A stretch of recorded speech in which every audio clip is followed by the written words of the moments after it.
Hello everyone, in this video I am going to show you how to play against the Ruy Lopez.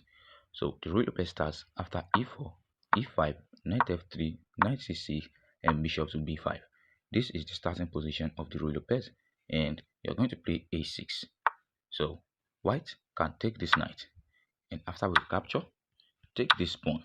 And then we are going to follow up with this queen to d4 move, attacking this knight and this pawn. So after the knight retreats, we simply take this pawn, and after the queen covers, we take the queen, the king takes, and we play bishop to b4, bishop to g4, pinning this knight to the king, and this king is stuck in the center.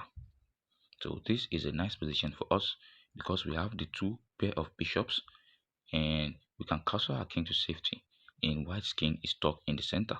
So which is the reason why majority of your opponents are going to go back with the bishop, and here we are going to play d6. So in this position, white has three main moves. Number one is to play d4 immediately, and here we are going to play b5, chasing this bishop away, and then we are going to trade this knight on the d4 square, and after knight takes, pawn takes and queen takes, we are going to play c5, and after the queen moves here, attacking our rook and the pawn, we are simply going to develop our bishop to e6, and we are covering this diagonal, and we are also defending our rook.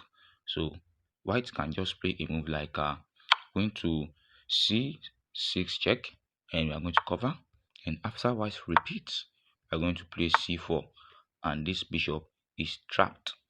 So we are winning already in this position.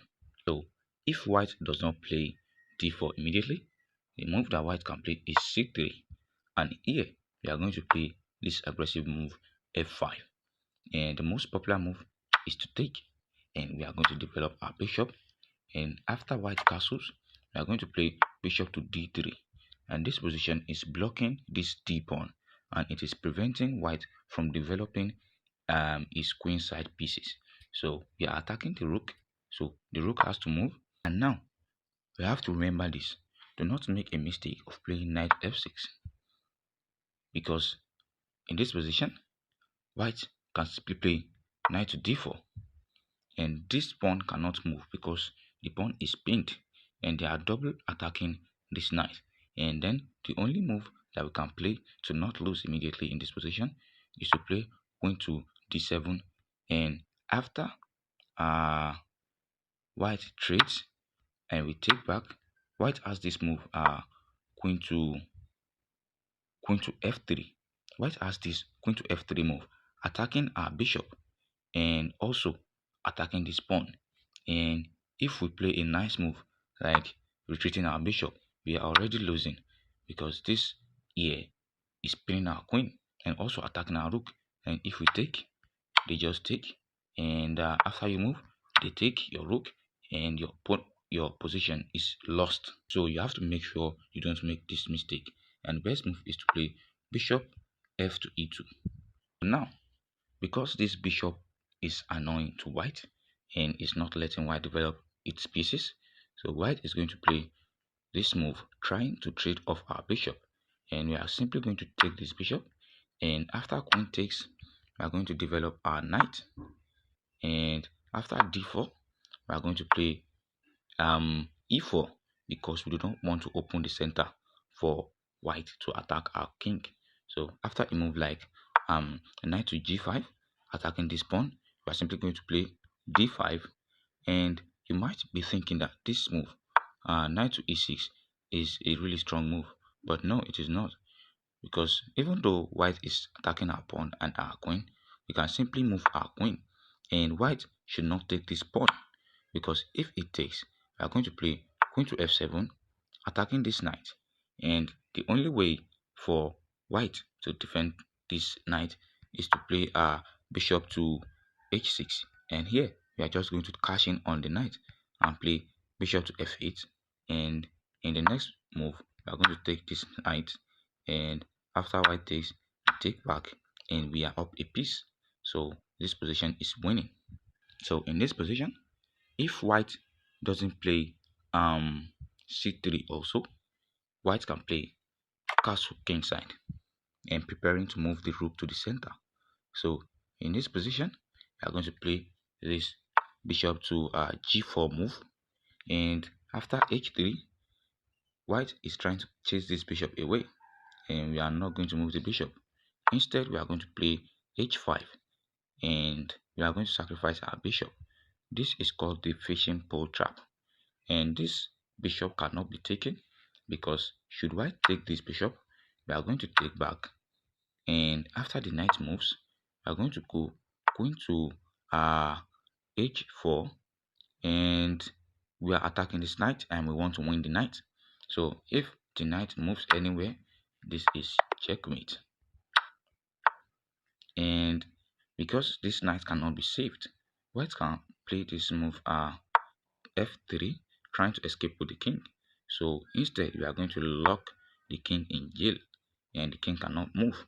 And in the next position, let's say white plays rook to e1. We are going to take this pawn, and after the king moves, we are already winning in this position. We are going to take this, the king moves, we are going to take this, and the king is getting checkmated in this position. So this is to show you that white cannot take in this position. So here, white can play pawn to c3, preparing d4, and we are not going to allow white to play this d4 move, and we are going to play queen to f6.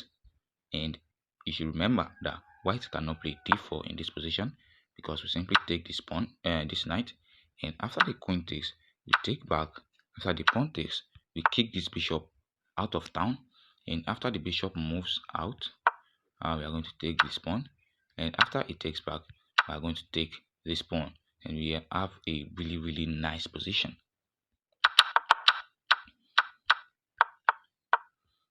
So instead of playing d4 in one go, white can play d3 and prepare to develop his pieces. And here we are going to play this knight g2 e2 move. So after white tries to develop in this position, there is a way to lose this game already for white, because white can play this developing move attacking our queen, and instead we are not going to move our queen, we are going to take this knight. So if white takes this bishop, we are going to take this bishop, and we are up a piece. So white is not going to do that. White is going to take our queen, and we are going to recapture.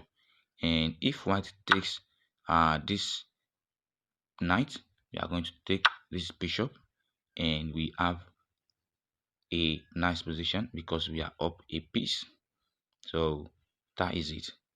We are winning in this position because we are up a piece. We have two bishops and a knight, and white has only one bishop and one knight. So instead, the best move for white is to play this knight developing move.